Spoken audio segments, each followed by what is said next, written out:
Hello, എല്ലാവർക്കും എന്റെ പുതിയൊരു വീഡിയോയിലോട്ട് സ്വാഗതം. അപ്പൊ ജർമ്മനിയിൽ ഈ വർഷം, അതായത് 2023 വിസയുടെ കാര്യത്തിലായാലും അല്ലാതെയും കുറച്ച് മാറ്റങ്ങളൊക്കെ വന്നിട്ടുണ്ട്. അപ്പൊ അതെന്തൊക്കെ മാറ്റങ്ങളാണെന്ന് നമുക്ക് ഇന്നത്തെ വീഡിയോയിൽ നോക്കാം. അപ്പൊ നമ്മുടെ നാട്ടിൽ നിന്ന് സ്റ്റുഡൻസ് ആയാലും ഇപ്പൊ ജോബിനായാലും കുറെ പേര് ഇങ്ങോട്ട് വരുന്നുണ്ട്. അപ്പൊ അവർക്കൊക്കെ ഈ വീഡിയോ യൂസ്ഫുൾ ആവുമെന്ന് വിചാരിക്കുന്നു. അപ്പൊ എല്ലാവരും വീഡിയോ കണ്ട് ഇഷ്ടമാണെങ്കിൽ ഒന്ന് ലൈക്ക് ചെയ്യുക, ഷെയർ ചെയ്യുക, സബ്സ്ക്രൈബ് ചെയ്യുക.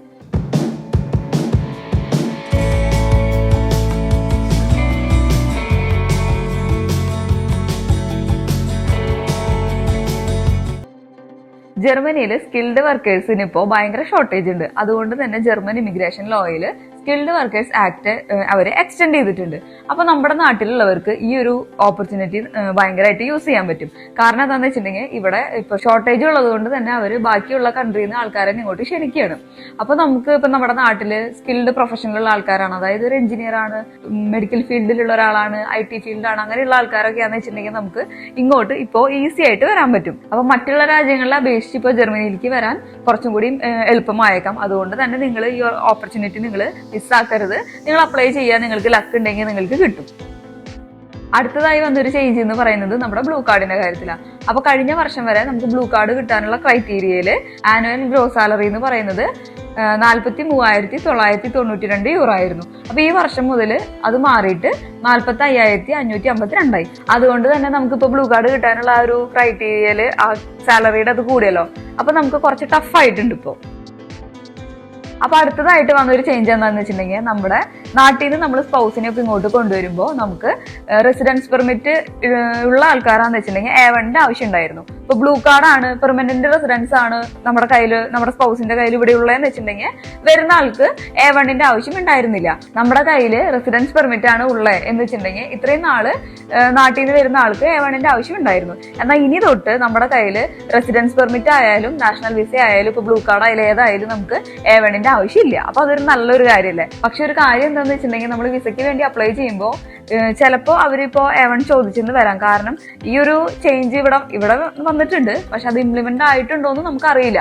അതുകൊണ്ട് തന്നെ ചിലപ്പോൾ നമുക്ക് വിസ അപ്ലൈ ചെയ്യുമ്പോൾ A1 ചോദിക്കാനുള്ള ഒരു സാധ്യതയുണ്ട്.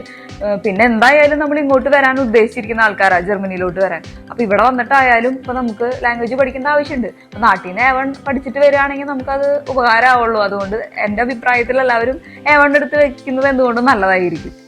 അടുത്തത് നമുക്ക് സ്റ്റുഡൻസിന്റെ കേസിൽ എന്തൊക്കെ ചേഞ്ച് വന്നിട്ടുണ്ടെന്ന് നോക്കാം. അപ്പൊ ആദ്യമായിട്ട് വന്നിട്ടുള്ള മെയിൻ ചേഞ്ച് എന്ന് പറയുന്നത് അവരുടെ ബ്ലോക്കഡ് അക്കൗണ്ടിന്റെ കാര്യത്തിലാണ്. അപ്പൊ കഴിഞ്ഞ വർഷം വരെ സ്റ്റുഡൻസിന്റെ ബ്ലോക്കഡ് അക്കൗണ്ട് എന്ന് പറയുന്നത് 10,000 സംതിങ് യൂറോ ആയിരുന്നു. അപ്പൊ ഈ വർഷം മുതൽ അത് മാറിയിട്ട് 11,208 യൂറോ ആക്കിയിട്ടുണ്ട്. അപ്പൊ ഒരു 1,000 യൂറോയുടെ മേലെ വ്യത്യാസം വന്നിട്ടുണ്ട് കേട്ടോ.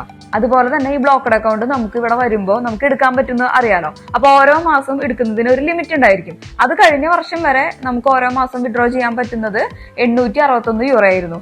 അപ്പോൾ ഈ വർഷം തൊട്ട് അത് 931 യൂറോ ആക്കിയിട്ടുണ്ട്. ഓരോ മാസവും നമുക്ക് വിഡ്രോ ചെയ്യാൻ പറ്റുന്ന എമൗണ്ട്. പിന്നെ ഈ വിഡ്രോ ചെയ്യണത് ചിലവർ ഞാൻ പറഞ്ഞു കേട്ടിട്ടുണ്ട്, നാട്ടിൽ നിന്ന് വന്നു കഴിഞ്ഞ ഒരു 2-3 മാസം കഴിയുമ്പോൾ ഫുൾ എമൗണ്ട് ഇപ്പൊ 10 ലക്ഷം ഒക്കെ ആണെന്ന് വെച്ചിട്ടുണ്ടെങ്കിൽ എമൗണ്ട് നമുക്ക് വിഡ്രോ ചെയ്യാന്ന് പറഞ്ഞു കേട്ടിട്ടുണ്ട്. അതിനെക്കുറിച്ച് എനിക്ക് കറക്റ്റ് അറിയില്ല കേട്ടോ. ചിലപ്പോൾ അങ്ങനെ പറ്റുമായിരിക്കും, നമുക്ക് അതിനെക്കുറിച്ച് അത്രയ്ക്ക് അറിയില്ല. അങ്ങനെ ഫുൾ വിഡ്രോ ചെയ്യാൻ പറ്റുമെന്ന് അറിയില്ല. ഒരു മാസം 931 യൂറോ വിഡ്രോ ചെയ്യാന്നാണ് ഇപ്പൊ ഞങ്ങൾ കുറെ വെബ്സൈറ്റ് ഒക്കെ നോക്കിയിട്ടാണ് പറയുന്നത്. അപ്പൊ അതുകൊണ്ട് നമുക്ക് ഫുൾ എമൗണ്ട് വിഡ്രോ ചെയ്യാൻ പറ്റുമെന്നുള്ള കാര്യത്തിൽ നമുക്ക് അറിയില്ല കേട്ടോ. പിന്നെ അതുപോലെ തന്നെ ഇവിടെ ഹൗസ് ബിൽഡിംഗ് ചെയ്യാൻ വേണ്ടി കുറെ കുട്ടികൾ വരുന്നുണ്ടല്ലോ. അപ്പൊ അവർക്കൊക്കെ സ്റ്റൈഫൻഡ് കിട്ടുന്നത് ഒരു മാസം കഴിഞ്ഞ വർഷം വരെ 861 യൂറോ ആണ് സ്റ്റൈഫൻഡ് നമുക്ക് ഒരു മാസം കിട്ടണമെന്നുണ്ടെങ്കിൽ ബ്ലോക്കഡ് അക്കൗണ്ടിന്റെ ആവശ്യം ഉണ്ടായിരുന്നില്ല. ഇപ്പൊ ഈ വർഷം മുതൽ അത് 931 യൂറോ ആക്കി കൂട്ടിയിട്ടുണ്ട്. അപ്പൊ 931 യൂറോ ആണ് നമുക്ക് ഒരു മാസം കിട്ടുന്ന സ്റ്റൈഫൻഡ് എന്നുണ്ടെങ്കിൽ നമുക്ക് ബ്ലോക്കഡ് അക്കൗണ്ട് കാണിക്കേണ്ട കാര്യമില്ല. അതിന് താഴെയാണെങ്കിൽ നമുക്ക് ബ്ലോക്കഡ് അക്കൗണ്ട് കാണിക്കേണ്ട ആവശ്യം വരും. പക്ഷെ ശരിക്കും പറയുകയാണെങ്കിൽ നമ്മുടെ നാട്ടിൽ നിന്ന് വരുന്നവർ മിക്കവരും IT ഫീൽഡിലുള്ളവരോ കൂടുതലും നഴ്സിംഗിന് വേണ്ടിയിട്ടാണ് വരുന്നത്. അവർക്കൊക്കെ എന്തായാലും 1,000 യൂറോയ്ക്ക് മേലെ സ്റ്റൈഫൻഡ് കിട്ടുന്ന ആൾക്കാരാ. അതുകൊണ്ട് തന്നെ ബ്ലോക്കഡ് അക്കൗണ്ട് കാണിക്കേണ്ട കാര്യം ഇതുവരെ വന്നിട്ടില്ലല്ലോ. അപ്പൊ ഇനി അതല്ലാതെ വേറെ കുറെ ഹൗസ് ബിൽഡിംഗ് കോഴ്സുകളൊക്കെ ഉണ്ട്. അപ്പൊ അതിന്റെ ഒക്കെ സ്റ്റൈഫൻഡ് എന്ന് പറയുന്നത് ഈ 931 യൂറോയ്ക്കും കുറവായിരിക്കും. അപ്പൊ അങ്ങനെയുള്ള കേസൊക്കെയാണെന്ന് വെച്ചിട്ടുണ്ടെങ്കിൽ നമുക്ക് ബ്ലോക്കഡ് അക്കൗണ്ട് കാണിക്കേണ്ടി വരും കേട്ടോ. പിന്നെ അടുത്തതായിട്ട് വന്നൊരു മാറ്റം എന്ന് പറയുന്നത് ഇത് കഴിഞ്ഞ വർഷം ഒരു നവംബർ തൊട്ടേ വന്നു കേട്ടോ. പക്ഷെ ഒരു ഇമ്പോർട്ടന്റ് ആയിട്ടുള്ള ഒരു കാര്യം ആയതുകൊണ്ട് ഞാൻ ഇതിന്റെ കൂടെ ആഡ് ചെയ്യണമെന്ന് മാത്രം. APS സർട്ടിഫിക്കേഷൻ അറിയാലോ, എല്ലാവർക്കും ഇപ്പൊ അറിയാം. അപ്പൊ നമ്മുടെ സർട്ടിഫിക്കറ്റുകളെല്ലാം ജെനുവിൻ ആണോ എന്ന് പരിശോധിച്ച് കിട്ടുന്ന ഒരു സർട്ടിഫിക്കേഷനാണ് ഈ APS എന്ന് പറയുന്നത്. അപ്പൊ അത് നമ്മൾ എന്തായാലും ചെയ്യണം. ഇപ്പൊ ജർമ്മനിയിൽ പഠിക്കാൻ വരുന്ന സ്റ്റുഡൻസ് ആണെന്ന് വെച്ചിട്ടുണ്ടെങ്കിൽ എന്തായാലും ചെയ്യണമെന്ന് ഇപ്പൊ നിർബന്ധമാക്കിയിട്ടുണ്ട്. അപ്പൊ ഇതും ഒരു പ്രധാനപ്പെട്ട ഒരു ചേഞ്ച് ആണ് കേട്ടോ. അപ്പൊ കഴിഞ്ഞ ഒരു 2 ആഴ്ച മുന്നേ നിങ്ങൾ ന്യൂസ് കേട്ടിട്ടുണ്ടാവും, കാനഡയിൽ നിന്ന് ഇതുപോലെ തന്നെ ഫേക്ക് ഇതൊക്കെ ഡോക്യുമെന്റ്സും സർട്ടിഫിക്കറ്റും ഒക്കെ വെച്ചിട്ട് അഡ്മിഷൻ എടുത്ത കുറെ ആൾക്കാരാണ് ഇന്ത്യൻസിനെയൊക്കെ ഡീപ്പോർട്ട് ചെയ്തു എന്നുള്ള ന്യൂസ് നിങ്ങൾ കേട്ടിട്ടുണ്ടായിരിക്കും. അപ്പൊ ഇങ്ങനെയുള്ള കേസുകളൊക്കെ അവര് ഇത് ചെയ്യാൻ വേണ്ടിയിട്ടാണ്, തടയാൻ വേണ്ടിയിട്ടാണ് ഇപ്പൊ APS സർട്ടിഫിക്കേഷൻ ഒക്കെ അവർ നിർബന്ധമാക്കിയിട്ടുള്ളത്. പിന്നെ അതേപോലെ തന്നെ വന്നിട്ടുള്ള ഒരു മെയിൻ ആയിട്ടുള്ള ഒരു മാറ്റം എന്ന് പറയുന്നതാണ് ഇപ്പൊ ഇവിടെ മാസ്റ്റേഴ്സ് പഠിക്കാനും ബാച്ചിലേഴ്സ് പഠിക്കാനും ഒക്കെ കുറെ സ്റ്റുഡൻസ് വരുന്നുണ്ടല്ലോ. അപ്പൊ ഇത്രയും നാൾ ഇവിടെ ടോഫൽ IELTS ഒന്നും ഇത് ആവശ്യം ഉണ്ടായിരുന്നില്ല. ഇപ്പോഴൊക്കെ വരുന്ന സ്റ്റുഡൻസിന് IELTS സ്കോറൊക്കെ 6.5 വേണം എന്നൊക്കെയുള്ളൊരു നിബന്ധന വന്നിട്ടുണ്ട്. അതും ഇതുപോലെ തന്നെ എന്താന്ന് വെച്ചിട്ടുണ്ടെങ്കിൽ ഇങ്ങോട്ട് കുറെ സ്റ്റുഡൻസ് പഠിക്കാൻ വരുന്നുണ്ട്. പക്ഷെ ഇവർക്ക് ഇപ്പോ ഇവിടെ വന്നതിന് ശേഷം ഇവര് ക്ലാസ് ഒക്കെ കട്ട് ചെയ്ത് പാർട്ട് ടൈം ജോലിയൊക്കെ ചെയ്ത്, അതായത് നമുക്കൊരു മണിക്കൂറിന് ഒരു ആഴ്ചയിൽ ഇത്ര മണിക്കൂറാ ചെയ്യാൻ പാടുള്ളൂ എന്നൊക്കെ ഉണ്ടായിരിക്കും. പക്ഷെ അതൊന്നും അവർ ഇത് ചെയ്യാതെ അതിനും കൂടുതലൊക്കെ പണി ചെയ്ത് പൈസ ഉണ്ടാക്കാനുള്ള ഒരു ഇതാണ് ഇവിടെ വന്നിട്ടുള്ള സ്റ്റുഡൻസ് കുറച്ച് പേര് കാണിക്കുന്നത്. അപ്പൊ എനിക്ക് പേഴ്സണലി അറിയാവുന്ന 1-2 പേര് ഇതുപോലത്തെ ഇഷ്യൂ വന്നിട്ടുണ്ടായിരുന്നു. അപ്പൊ അവരനെയൊക്കെ നേരെ ഡീപ്പോർട്ട് ചെയ്യുകയാണ് ചെയ്തത് ഇവിടെ. അപ്പൊ ഇതൊക്കെ തടയാൻ വേണ്ടിയിട്ടായിരിക്കും, ജെനുവിൻ ആയിട്ടുള്ള സ്റ്റുഡൻസിനെ ഇങ്ങോട്ട് കൊണ്ടുവരാൻ വേണ്ടിയിട്ടായിരിക്കും ഇവര് ഇപ്പോ ഈ ടോഫലിന്റെയും IELTS ഒക്കെ ഇതും നിർബന്ധമാക്കിയത്.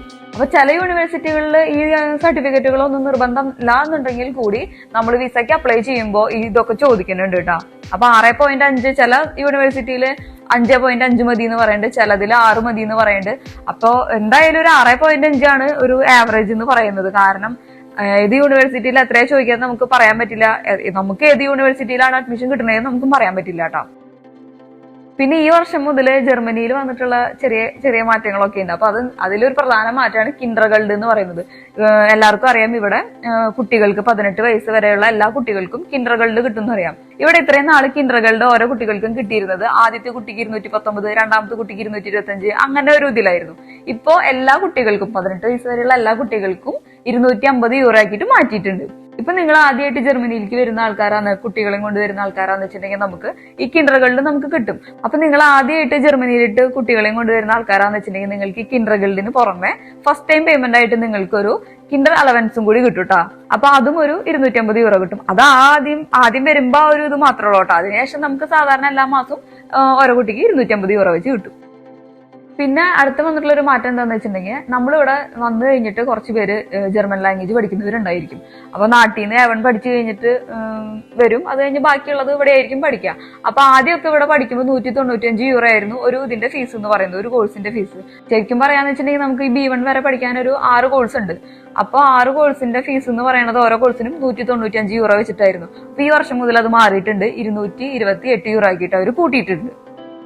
അപ്പൊ ഇതൊക്കെയാണ് ഇവിടെ ഈ വർഷം വന്നിട്ടുള്ള മെയിൻ ആയിട്ടുള്ള ചേഞ്ചസ്. ഇനിയും കുറെ ചേഞ്ചസ് ഒക്കെ ഉണ്ട് കേട്ടോ. അപ്പൊ ഞാൻ മേജറായിട്ട് നമുക്ക് അറിഞ്ഞിരിക്കേണ്ട കുറച്ച് ചേഞ്ചസ് മാത്രമേ ഞാൻ ഇതിൽ ഉൾപ്പെടുത്തിയിട്ടുള്ളൂ.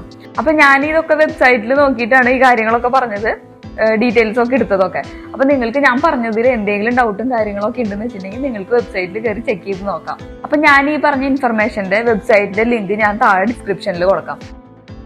അപ്പൊ ഇതാണ് ഇന്നത്തെ എന്റെ വീഡിയോ. എല്ലാവർക്കും യൂസ്ഫുൾ ആയെന്ന് വിചാരിക്കുന്നു.